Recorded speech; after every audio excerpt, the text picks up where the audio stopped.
Let's start by creating our ToastService class. This class will be responsible for managing the toasts we want to display.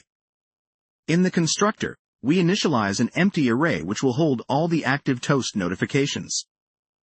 Next, we define a private method called _createToastElement that will generate a new DOM element for our toast notifications.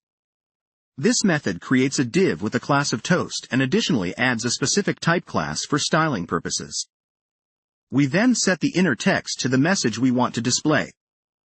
The showToast method is our public interface to display the toast notifications.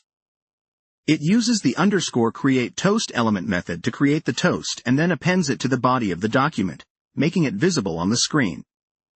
Finally, we use a setTimeout function to automatically remove the toast from the DOM after a certain duration has passed, which by default is set to 3 seconds.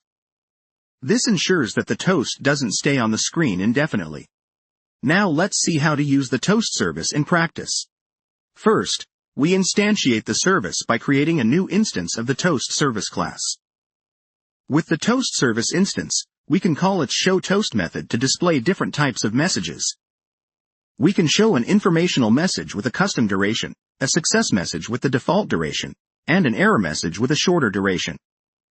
Let's take a look at the styles for our toast notifications. We define a fixed position, set its placement to the bottom left of the screen, and add padding, a border, and a background color. The z-index ensures it will appear above other page content. To differentiate between different types of notifications, we add specific colors.